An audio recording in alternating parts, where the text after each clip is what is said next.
Welcome to Undivided. I'm excited to be launching my first of many episodes that I will be having with people who are making a difference in this world and whose lives are being lived undivided for Jesus. In 2 Kings 20 verse 3, Hezekiah said, "How I have walked in your presence with integrity, with an undivided heart, and I have accomplished what is good in your sight." And that is the content that you're going to be seeing on these episodes. So enjoy my first episode with a woman of God who I love dearly, who is not only a woman of influence, integrity, and who's lived her life with an undivided heart, but a woman who loves deeply and who's committed to what God has called her to do. So enjoy this first episode. I've been wanting to do this for a while, and just seeing how the Lord has used you and Paul, I just knew that I wanted to sit down with you and talk and just get information. Sometimes you've known somebody for such a long time and you sit and think, I wonder about this, and you have questions and you want to just glean from them. So I've known you, Errol and I were talking last night, and we've known you for over 38 years. Mm-hmm. And it's like, I look and I think, I was talking to somebody the other day, and they were saying, you don't really have people that have friendships that long. Yeah. So many people go through friendships, and it's like 1 or 2 years, and they're done. Yeah. But it's so precious to us that we have walked together, and we've seen each other's lives, and we've been involved in each other's lives, and we're so honored to have you and Paul part of our lives. And I just want to give everybody a bit of a background, about you. And you and Paul have lived in 4 continents and served God passionately together. You have led thriving churches in the UK, Johannesburg, Australia. You've pioneered Africa School of Missions in 1985. And today, graduates of that college serve in 50 nations around the world. How beautiful is that? You're a motivational speaker. You speak at conferences, leadership seminars around the world.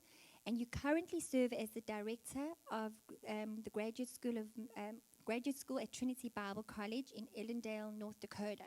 And you've been with them developing the missional leadership program. So that's a lot that you guys have been involved in. And I'm so honored to personally sit down with you. And, we're going to talk about family and ministry and missions and all that the Lord has. And not to forget these beautiful books that I have read time and time again. And it's so funny. When you had put out Wild Hope, I remember just the stories in there and the way you go into detail about the events in your life. Errol, my husband, would be sleeping, and I'd go, oh, that is beautiful, that is so powerful. And he'd wake up and go, what? And I'd say, listen how poetic this is. And he goes, you woke me up for that?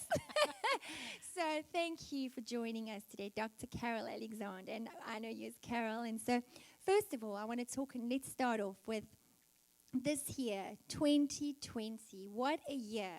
Oh. And what have all of us been through and how we had to navigate through this year. What do you feel the Lord is saying to us as Christians, the church as a whole?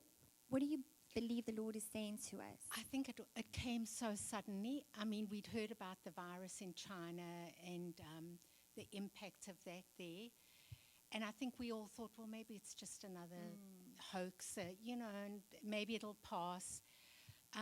And then in March, we were actually in the UK waiting for a group of our students to come that we're doing. We also have a number of other master's programs, and this one is our Master of Arts in Global Theology. So we were waiting for our group of students to come, and we got the news that President Trump was closing the borders. And so we had to cancel our trip, cancel all the flights, and fly back. And initially, I thought it just felt weird. It felt really, really strange. And I thought, the opinion was it's going to pass in a month or two. I think most people thought this will be over pretty soon. And we quickly became aware that this was something that would linger. And I think perhaps will maybe linger into next year as well. We just don't know.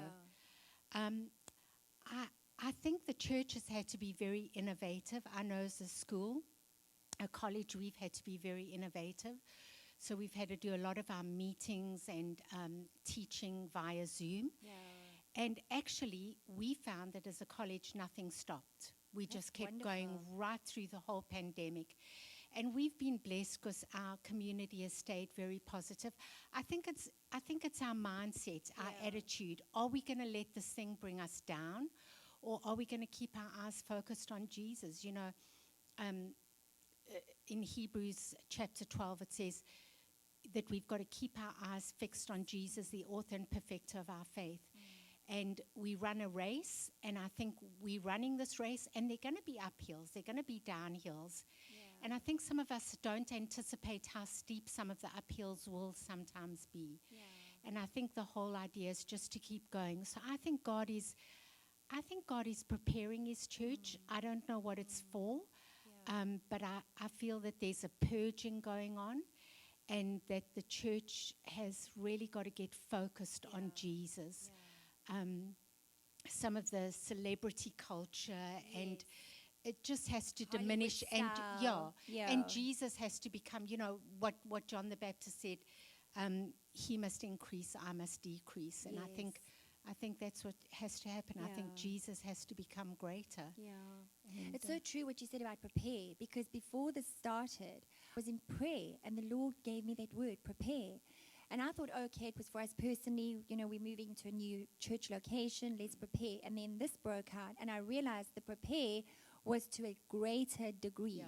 And like you say, we've had to do things differently as churches, as pastors. And I think, like you say, the uphill is going to get steeper. And so we have to know the word, and we have to get in and really spend time with the Lord, Absolutely. I'm so excited about these 3 books that I'm going to show to those watching today. The first one, A Certain Life, is what you and Paul co-wrote together. And, I've read this so many times, but just the beginning part over here, where it tells you exactly, basically in a nutshell, it says this book offers 4 highly valuable things money usually cannot buy: rich life experiences, balanced theological wisdom, certain faith foundations, and access to further study and help. That is like, in a nutshell, it's incredible.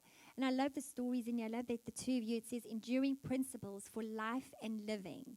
And so the second book was Wild Hope, which is your memoir. This has been beautiful to read through. My question to you is, did you have a journal through the years that you would write things throughout your ministry experiences, that when this time came for this book to be written, you just realized, you know what, I have all of this already, let me just put it into a book? Or did you have to sit and go, okay, what did we experience through the years of our life? We do have journals, and I have journals from our very early stages in ministry. But when it came to this book, I just sat down and I thought, I want to write a story, because people had said, when are you going to put down, when are you going to write the stories? When are you going to write the stories? And of course, that book really is just a snapshot. It starts as a girl of 13, and then it goes to our time at Trinity, the beginnings of Trinity. So that was, 9 years ago now that we started at Trinity. But I just had this really this deep feeling in my heart that I should put down on paper some of the amazing stories. And that's why I called it Wild Hope. We were traveling through North Dakota one day, and I looked up in the sky, and I just saw all these geese flying towards Canada. And my heart sprang, and I said to Paul, oh, spring is on the way. And if you know North Dakota, you'll know that when you're anticipating spring, there's joy. The winter is past. Spring is coming. And so, and as I said that, I thought that's the title of my book. Not Wild Geese, but Wild Hope. And I began to think, when I was writing, I thought, I can't tell all the stories of our lives because there's so many. But I wanted to highlight some of the defining moments in my life, the moments that I felt had really shaped me. The moments that had really transformed me and made me who I am today. And so I sat down, and it's amazing. I remembered stories from my childhood and particular moments that when I was a child, I remember them being kind of hazy, like put in the background. They were they were there in the memory box, and as I sat down to write, I began to draw them out. Some of them from the recesses, some of them from the corridors, some of them. But I began to pull them out, and I was amazed at how much I could remember of my life, and just wanted to share the stories of hope, the stories of wild hope, where in a situation that looked bleak and dark and dismal, and as if everything was going hopeless, wrong. yeah. I sometimes think of a tree, barren, the leaves have blown off, it's been battered, but it's withstood the storm. Yes, And then yeah. spring comes, Beautiful. and suddenly it's clothed in these amazing blossoms yes. with the smells and Yes. everything that comes from it.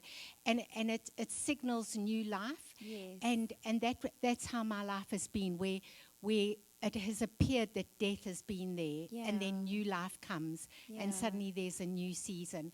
And I think I say in this book that sometimes the brightness of the new day is brighter because of the darkness of the night. And the darker the experience, when you're coming through that into the light of the new day, the more beautiful it is, the more sunshine it is.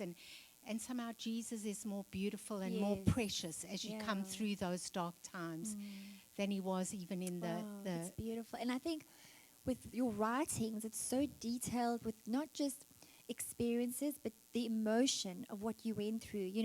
When I was reading it, I thought of the words real and raw and honest and sincere, and you take the readers to a place where you were, and we felt your emotion, just thinking about Jason and his accident and what went through, the emotions of when the police called you and what you felt. We felt it while reading it. And I think that is a powerful way of writing and just describing even the smells and the moments and the air. And just as you put it on paper, you just draw us in, And so, I think share with us about how that experience, even with Jason and his accidents and what the Lord brought you out of, and how any person watching today, I know there's so many families that are dealing with different illnesses, children maybe with diseases, different experiences that people are going through right now, and it's catapulted and made it even more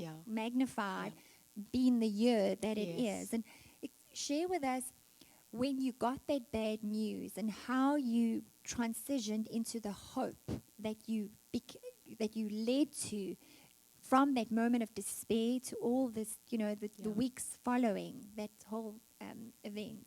So I had been out shopping, and I'd said goodbye to Jay. He was just going off to work, and he kind of waved through the door and said, "Love you more than life itself." And I said, "Love you, bye." Went off shopping, came home, was humming, putting the groceries away. I remember I still had the salmon out on the sink to cook on the barbecue that night. And the doorbell went. And I opened the door, and there was a big burly policeman standing there. And I thought, I know what they're coming to raise money. Yeah. So I opened with a big smile, and I said, "Hi, how are you today?" And he said, he didn't say good thanks. He just said, "Are you Mrs. Alexander?" And I looked at him and I said, "Yes." And then he said, "Are you the mother of Jason Alexander?" And I thought, oh boy, has Jay got a speeding ticket? Because we'd just moved to North Carolina. We'd been in Chicago for 18 months, and we had just moved home. And Jay had actually come back to spend the summer with us. And so I looked at him quizzically, kind of I'm his mother. Have you come to tell me he's in trouble? I mean, this is weird. He's 21. And he said, "I've got some very tragic news for you." And you just feel, you just feel everything drained from you. And he said, "Your son has been involved in a very tragic motor accident. And right now is being airlifted to Carolina's Medical Center." And I know I started to shake, and I said to him, "Come inside, please." And then I said, "Can I call my husband and you can tell him?" Because I said, I dialed Paul, and then I said to him, Love, Jay's been in an accident. And I passed the phone to the policeman, and Paul said to the policeman, "Who was the woman I was just speaking to?" He didn't even recognize my voice. The shock. My voice was obviously shaking so much. And then the policeman said, "Who are you?" And I said, "I'm his wife." And in that moment, because I've been a Christ follower for so long, I think in that moment I just knew that God knew. Yeah. That's all I knew. Yeah. I felt desperate. I don't want to pretend that I had all this faith and, everything's going to be okay. Yeah. I was totally devastated. My son was being airlifted. Wow. I knew this was very, very serious. And he said to me, ma'am, you need to get to the hospital as quickly as possible, and implied to say goodbye to your son. Yeah. And so I knew it was critical. But I don't think Paul, with the conversation on the phone, he just said to the policeman, what hospital is my son at? And then he was eating lunch with the pastor, and they took their time, and they got there.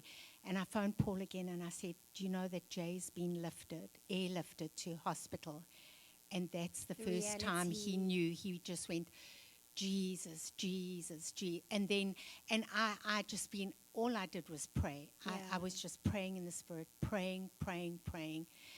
And we got to the hospital, and I said to the policeman, what do we do when we get to the hospital? He said, all you need to say is, I'm the mother of the boy that's just come in the helicopter. Wow. And we got there, and I said that, and they wouldn't tell me. And immediately we thought he was dead. Oh. They wouldn't tell us because he was dead. And it was the most Frightening. awful. I still remember sitting down and looking up to heaven, and I was crying. I just said, God, I'm not prepared for this. I'm not prepared for this. I said, I thought that when things like this happened, you prepared your children, but I'm not ready for this, Jesus. I'm just not ready for this. And then some doctors came in, and they called us aside, and they said, look, your son has been in the most terrible accident. He had a ruptured aorta, at that stage, they didn't know all the injuries, but they knew that he was in critical condition. And he had a ruptured aorta, ruptured lung, ruptured spleen, ruptured liver. A rib had also gone through his heart and then out again. And his aorta was just hanging on a thread. And so they actually told us, they said, we have never, ever admitted anybody into hospital with worse injuries than your son. He is the sickest boy we've ever admitted into hospital. Wow. And they said people with his injuries do not survive. They just do not survive. And thus began our very, very long and arduous journey.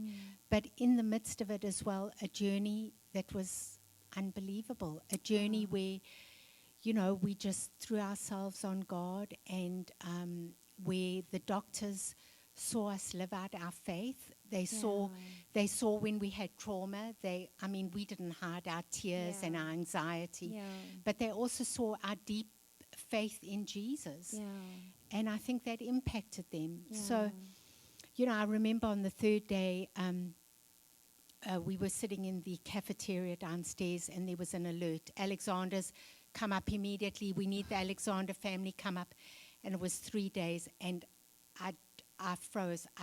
We dropped everything. They were friends with us all the time. We dropped everything, and we just ran up.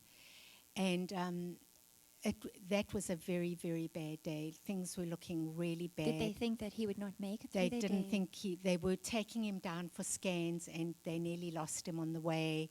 They nearly lost him on the way back. It was just a nightmare of a day. And then they discovered that he'd had some strokes, and it was just a very bad time. But, the end result was that God heard our prayers, and we had an incredible miracle, and it was just utterly, utterly amazing. And he's how old now? He's 40 now, and what he is now in perfect health. Hallelujah. Yeah. I think as Christians, like you said, in that moment, the rawness of I'm all together, and some people, it's like when as Christians we go through things, it's like I'm above and not beneath, I'm the head and not the tail, and they use all this terminology. And the reality is, we are humans, and we feel, and we have emotion, and we unsaved people can see us navigate through things in trueness and in who we really are, and not trying to be these superficial, right. just screaming things out, but really they saw you trust the Lord. They saw you go through that season, and they saw you have your faith in God. Yeah. I think that says a lot to unsaved people, Yeah. as believers. Well, one of the most of the doctors were not Christians, but on that Wednesday night when Jay had the strokes, we were aware that something was really, really wrong. Yeah. And the nurse was pale, and he was looking at us. And the medical profession really took our family into their hearts. It was amazing. Don't you feel like the Lord handpicked them for your situation? I do. I feel like there was Yeah. one Christian nurse on the ward, and her name was Barb, and there were others, and they just got so involved Yes. with Jay and our family. Yeah.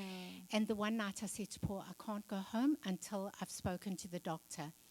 And he was the head of trauma ICU in the whole of the United States. So Yeah. he was the top trauma doctor Wow. in the United States. And I waited for him to come in. And when he called us into the back room, and he could see I'd been crying. And he looked at us and he said, listen, I'm going to tell you something. He said, the night we brought Jay in, I did not believe we would ever get your son off that operating table. And 3 days later, your son is still here.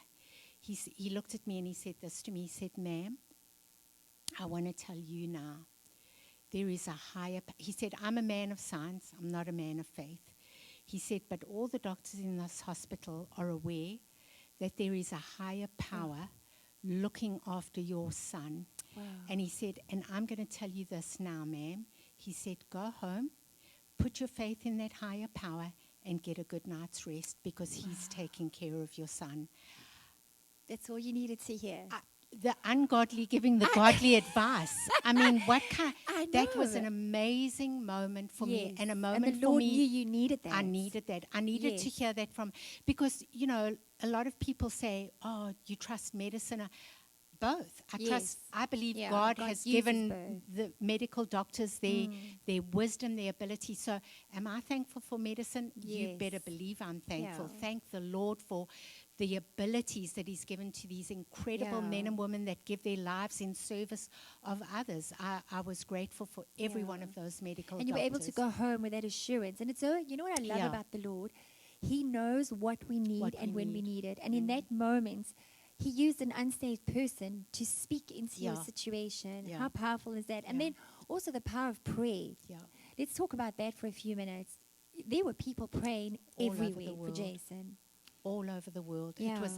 It was absolutely unbelievable. And I think that saw us through.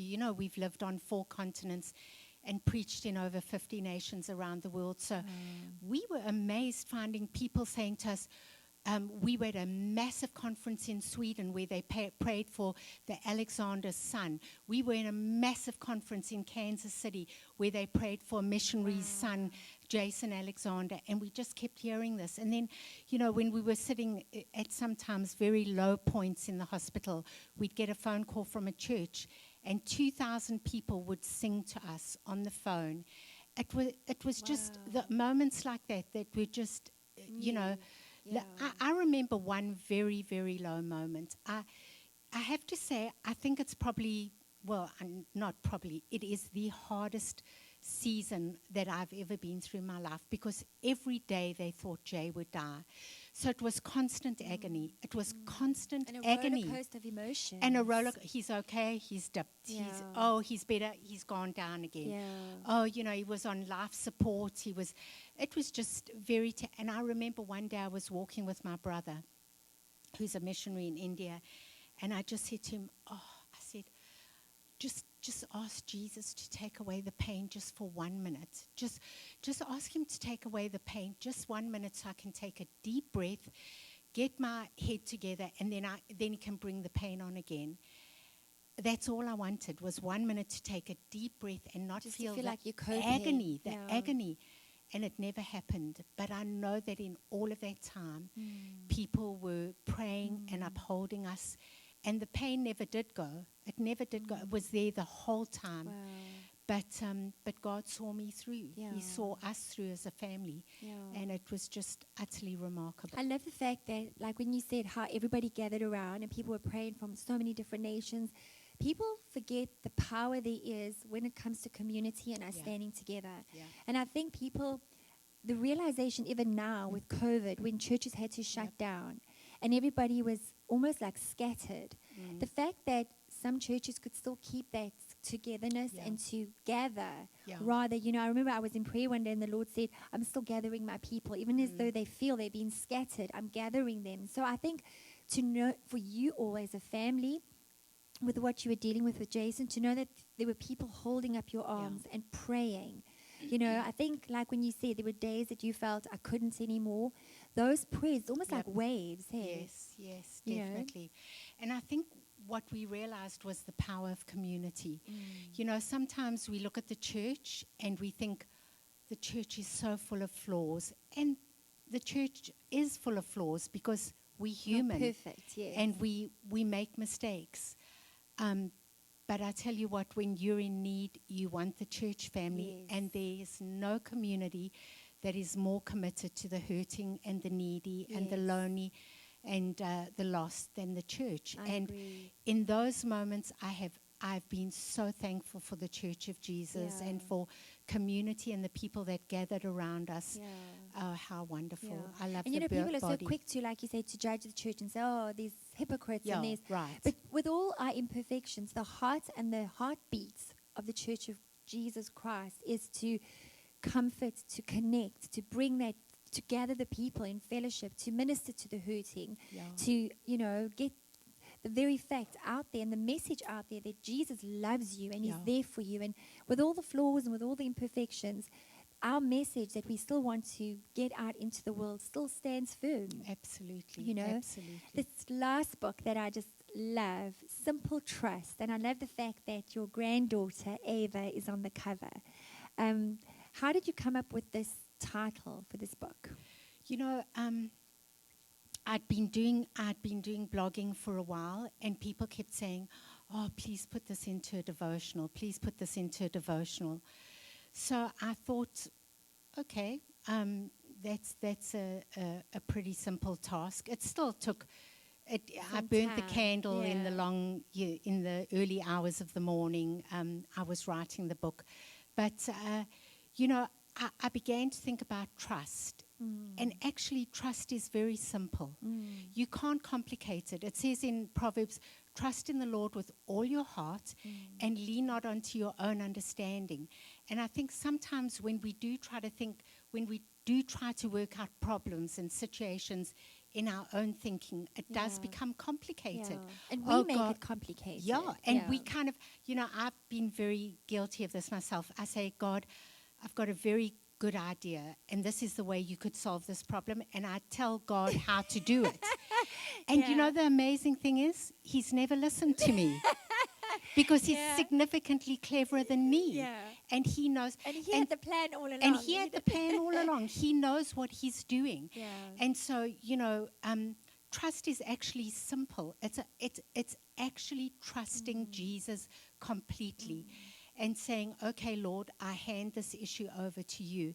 And I'm not going to try and work it out in my own strength. And I'm not Yeah. going to try and figure out how you're going to do this. Yeah. I'm just going to let you be God. So Yeah. in every way, trust is simple. Yeah. It's- And I think that's what signifies this beautiful picture of Ava on the front. Yeah. A child's simple trust. Child, simple trust. Think about how kids are just so, when you... Trusting. Yes. Yeah. Yes. Yeah. When your grandkid is standing on a bed and you say, jump to me, and they Yes, do. they don't and they think- know yeah. you're going to catch them. And I think that, Jesus, He doesn't say jump to me, but if you use that Yes. metaphor, Yes. oh God, I don't know if I can do this. I don't know if I Yeah. can trust you. And trust means we do release ourselves into His arms. We do, abandon ourselves to our Heavenly Father. And so those devotions are really, it's just a whole lot of small, pithy devotions, but it deals with a lot of Yeah. subjects that we are challenged by every day. I love this chapter because, going through it, and even when I heard that you were doing this, and I thought, oh, okay, motivational. It's so different to the other two books. Yeah. And that is so amazing. 50 life-changing readings, and it truly is. And I just was turning and reading Singing in the Rain the other day, and something you say is when you can sing in the sunshine, you know, you need to also know how to sing when it's rain, or how to sing in the rain, you Yeah, know. yeah. And that is so true. Many Yeah. people are like on top of the world when it comes to everything going right. Yep. But when everything goes wrong, Yep. where is their trust, and how are you Yes. trusting? Have you Yeah. found that with people, that when they're going through those times, that sometimes maybe their trust isn't as simple as when, you know, when Yeah. things are going well? Yeah, yeah. And, you know, I think it's important that our lives just show, you know, the Apostle Paul said, I've learned to be content in every situation. And I love that he says he'd learned. That's It wasn't lovely. something that was Came innate. naturally, yes. Because we often think, oh, you just have that kind of personality. Yeah. But it wasn't for him. He said, I've learned Yes. to be content in every situation. I've learned what it is. I'm putting it in my words. Basically, I've learned what it is to be happy when I'm eating steak, and I've learned what it is to be happy when I'm having bread and water. Yeah. I've just learned to be content. And I think that as Christians, you know, and maybe that's where we are in 2020, where God wants us to get to the place of contentment with him and keeping our eyes on him. You know, I think of this, the political trauma that we're in the moment. Yeah. You know, the focus should be Jesus.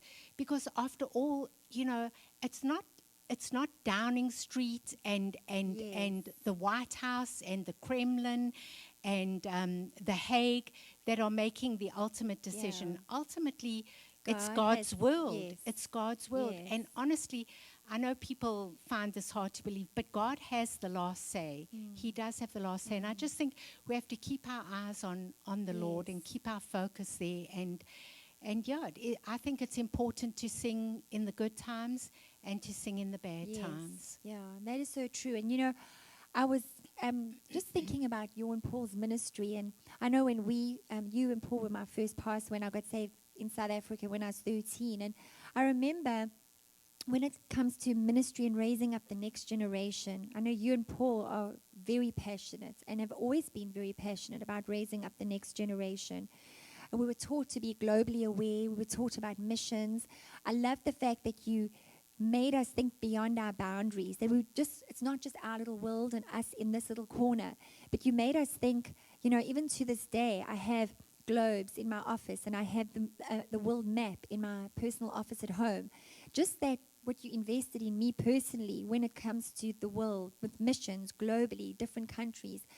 What is God saying, you know, to the next generation? I know you invest so much in the next generation, and you invest so much in training the next generation so you can pass the baton on to them to carry us to this next season. What do you think the Lord is wanting to do through our youth and through this next generation? You know, I've studied millennials and more recently Gen Zs in quite a bit of depth, and I might be being overly positive. I don't think so. I think that as Christ followers, we are people of hope. Yes. So we're always hopeful, and we should always be Yeah. hopeful. But I have great hope in this next generation. I really do. I sense that this generation is going to have an openness to the supernatural that our boomer generation and our Gen Xers, Never we've did. been more reluctant. Yeah. We've been, apprehensive, and we've got to prove it, and where are the facts? Yeah. And where I think this generation are more, they're more willing to go out there on a limb. Yeah. So I think I honestly believe, and this is why we are at Trinity Bible College and Graduate School, because we believe Yes. with all of our Yes. hearts in this future generation. Yeah. And we believe that the young people that are coming into our college now and that are leaving our college are going to be world changers. Oh, amen. We believe that they are going to make a difference in God's world. So Yes. I believe that they're going to do things that some of our Gen Xers and our boomers were apprehensive to do, Yes. kind of apprehensive to take the big step. I know some of them did, Yeah. but I think we're going to have a generation of Larger people that amounts. say, you know, Yes. I'm going to take a risk. I'm going to Yes. go out there. I'll get out on, I'll go out into the ocean, and I'll say to the wind and the waves, take me. You know, that was the Yes. Celtic movement. The Celtic movement, the Celtic monks, the rhythm of their life was the cell and the coracle, and those monks would go into their little cells and they'd spend time with God, and they'd pray and they'd fast and they'd get the word into them. And then when they felt ready, they would go to the abbot and they'd say, "We're ready to go." And they'd get their little coracle, which was a round-shaped boat covered with tar, and they'd get ready and they'd go to the ocean and they'd call out. They'd say, "Lord of the wind, Lord of the waves, take me where you will." And some of them would even get into those coracles. Maybe some would be 2 or 3. Some would go on their own. Some would throw away their oars because they just wanted the wind and the waves to sweep them to the next island. And they say that those monks saw the salvation of Europe. And I think that's the generation that God is raising up in this day. I think he's raising up a new kind of Celtic spirited young men and women that say, "God, I'm ready for the risk. I'll go where you want me to go. I'll do what you..." Now, they're not going to get into coracles. They're going to get into jets and, they're not going to take their sandwiches. But they're still going to have that adventurous spirit that says, "God, I want to do your bidding." Yes. And I think, they're not as... they don't rely so much on facts and science as we do. And so I think that they'll take... They're more heart. They are. Yes, They're intuitive. Yeah. I'm not saying that they're thoughtless or mindless. I'm certainly not saying that. But they do tend to be more intuitive, and I think that's a good thing. So I think God is raising... I believe we're going to see a generation of young people who will touch this world with God's love. Yes. I And don't really you find do. that they're innovative? They Definitely. think of things, even like we were talking about technology. Yeah. They're bringing in things that the church needs, and for us to further the gospel and for us to get things. I even think of with COVID-19, when the church is shut down, we moved all the equipment into our home, and we had the team come and put up our cameras and all that, and we were able to get the word out and have church. And we're hearing now from people all across the world how those Bible studies that we did in our home during COVID was like, it was like, yes, it was, they were hanging on to that because, some people were alone in their homes. They didn't have people with them, and just having the word and having us minister to them. If we didn't have that, how could we, minister to people around the world? Exactly. So I really think I agree with you what the Lord is doing. And then also, you guys have, have got, like you said, have been all over the world with so many different people, so many different cultures. You have relationships with churches and missionaries and students that you've had over decades. What have you seen through the cultures? Sometimes people, when they think of cultures, they think we're so different. And they say, "Oh, well, they're from a different culture. They don't think like that, like us." But even in Bible college, studying cross-cultural communication, I'm sure you've, with all your travels, have noticed we're actually more alike than what we are different. Share with us about, the crossing the borders and meeting people that maybe people wouldn't go to, or talk to. What I love is every time we go to a different nation, it's an amazing thing when you're with the body of Christ. You feel like your family. Yes. You just feel like your family. Wherever I've gone in the world, Russia, Africa, different parts of Africa, different parts of Asia, it's family, and it's amazing. And you can look beyond those cultural differences, and so culture is very impactful, and you do feel the differences, and that they're there. But I think the gospel of Jesus Christ transcends culture, which is wonderful. And I've seen that wherever I've gone, the ability of this amazing message of Jesus, the love of God, can transcend culture. And whether I'm in India or in Africa or in some part of Russia or in the United States, cultural barriers seem to diminish. I remember once a Ghanaian pastor being in one of our master's courses, and I was speaking a lot about the postmodern culture and thinking this is just going to go over his head. He's not going to know what I'm talking about. And afterwards I went and I chatted with him and I said, does this compute? And he said to me, the young people in Ghana are no different to the young people in the United States. He said they all have access to the web. They all have their Wow. iPhones. Yeah. He said, and it's true, you know, the internet has made this world very small. Yeah. And so, yeah, we are separated by nations and culture, but within the body of Christ, I think we are. Of course, when you're outside of the body of Christ, there are those big cultural things that you have to be aware of, and the and differences. things that you should do or shouldn't do, not to offend the cultures. Yeah. Exactly. That's beautiful. What is your favorite scripture and why?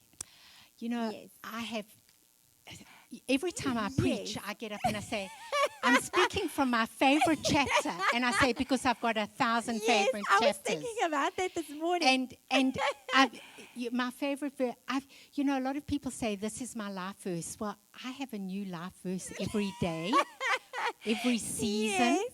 For where you are at so that right moment. now, at this moment, is I love the book of Colossians, because Yes. Paul's, especially the first chapter, and when you get to the poetic part where Paul starts speaking about the supremacy of Jesus. Yes. And what he's actually doing is he's saying, this Jesus is far superior. He's the name above all names. He's higher than Caesar. You know, Yes. what he's doing He's is setting actually them up to- treasonous. yes, yeah. But he's saying, you know, your Caesar doesn't come anywhere near this amazing, Powerful supreme, God. powerful Yes. Jesus. And then he says, this is the verse that's captivating my heart for this particular season. He is before all things.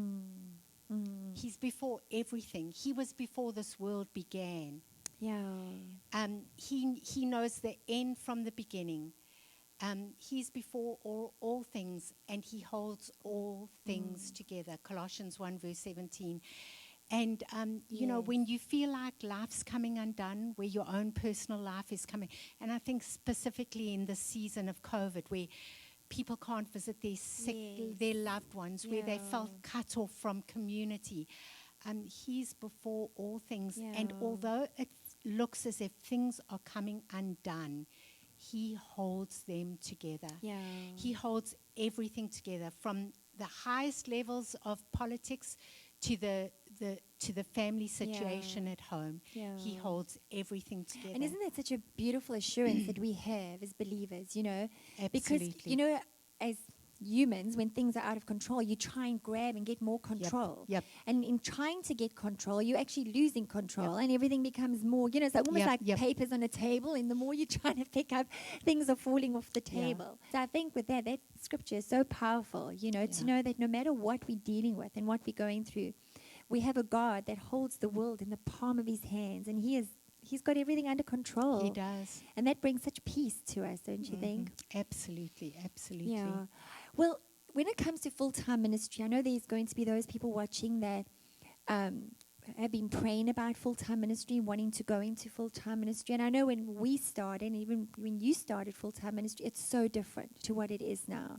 And even with you being in, you know, the college that you're in, share with us, how should somebody go about researching, finding out, is this something that they should enter into, and how should they go about that? Well, you know, I think everybody experiences it in their own personal way, because God is a unique God, and we are unique human beings. So I personally felt God's calling on my life as a 16-year-old. But I've met people that say they can't point to an actual day or time where they felt a call of God, but they just knew that they wanted to be in ministry, that they wanted to serve. And so I think that if there's that passion there, that one should start pursuing it and say, okay, God, what direction should I take? And, you know, I often say to people, the door that opens in front of, because sometimes the door that opens in front of you doesn't look like a very appealing door. You know, it's like, oh, is this what you're leading? And I always say, that's not the last door God will see you through. Yes, that's beautiful. Maybe a door that he's taking you through to test you. I remember a young couple in South Africa, and they came to us, to our college in South Africa, Africa School of Missions. And I remember them saying they'd been to a vibrant college in the United States. And he said to us, I am going to pastor a church of 10,000 people. And we said, that's a great vision. That's a great vision. And he left us, and he came back 3 years later, and he said, nothing's really worked. And he said, he kind of submitted to us and said, things haven't really gone very well at all. And can you help?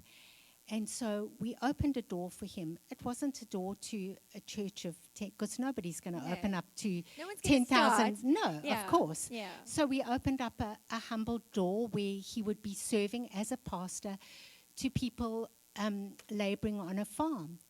And he said, no, I can't take that. God hasn't called me to a low position like that. God's called me to a much higher position of service. And to this day, that man has never entered ministry. And I think there was an open door.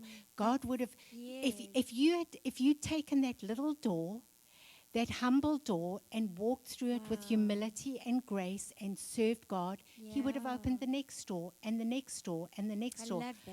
I think of the first door that opens is not the end of the destiny. Exactly. There's things still that God has. Yeah. I remember the story of a man in South Africa, and I don't want to mention his name, but he went to a Bible college in South Africa, and he had a terrible, terrible stutter.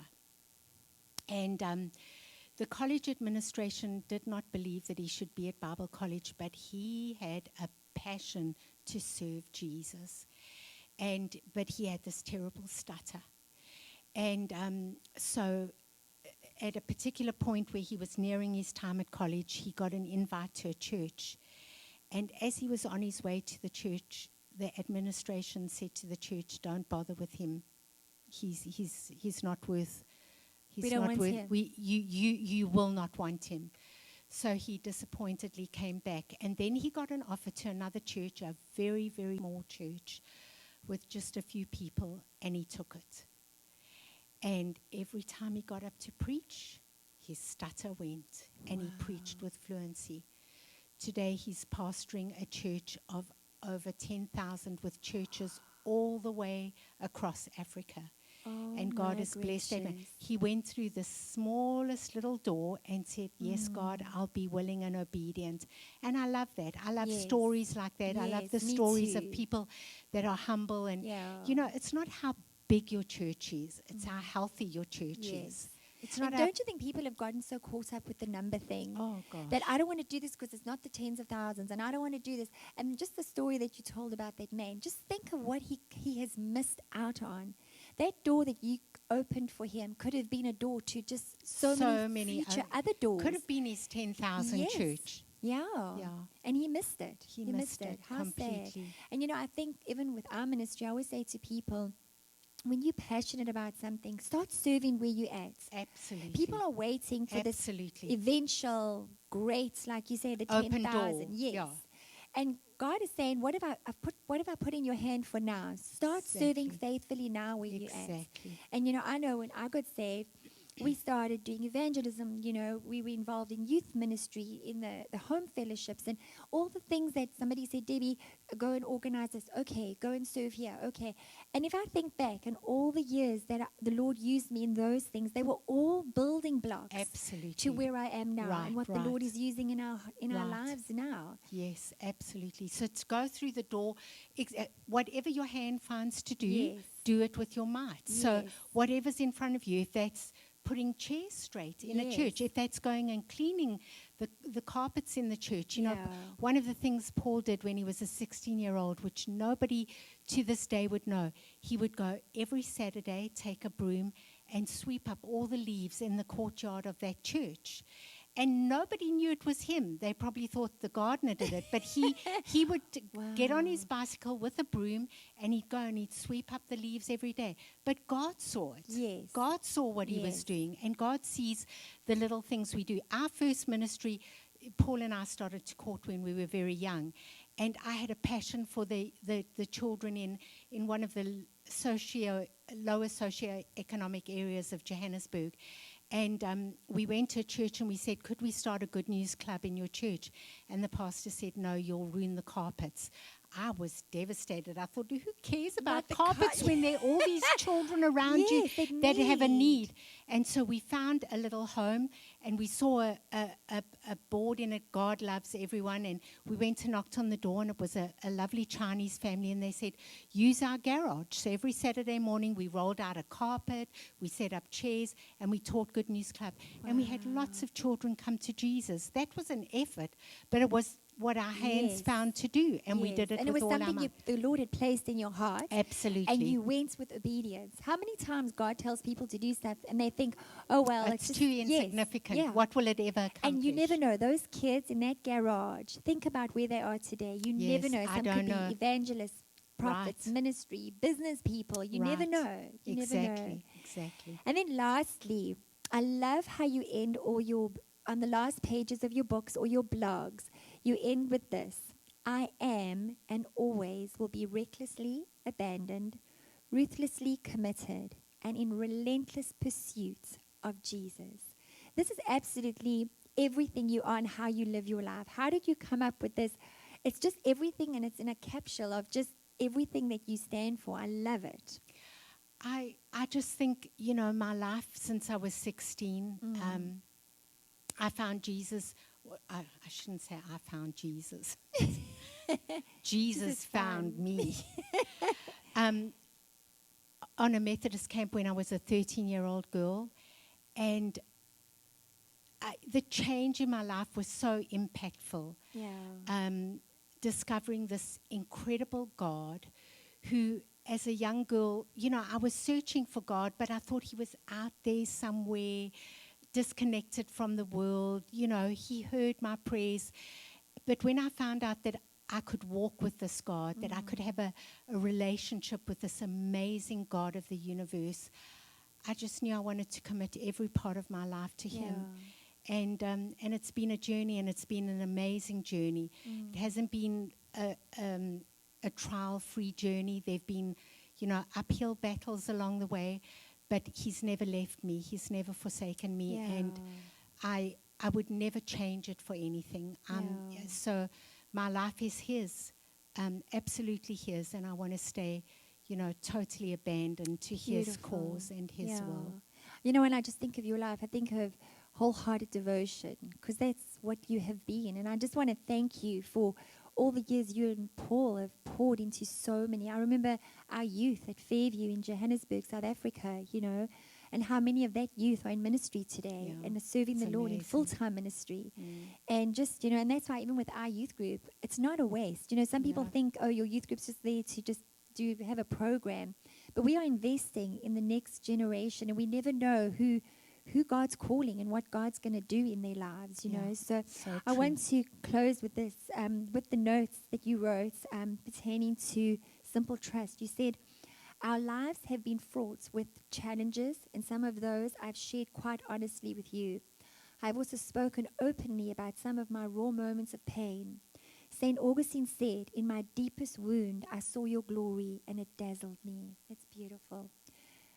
I've been dazzled by God's glory for over 4 decades now, and it is true to say that my trials have made me more aware of his beauty than anything else.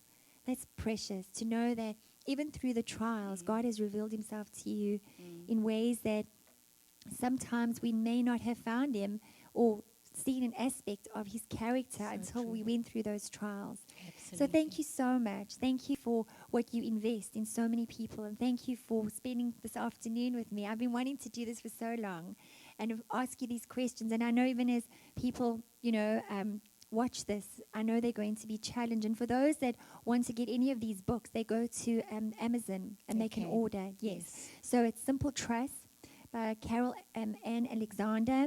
Then it is Wild Hope, a memoir. I love this. And then lastly, A Certain Life. And you can get all these books on Amazon. And so thank you very much. We are so blessed. Thank you. Thank you.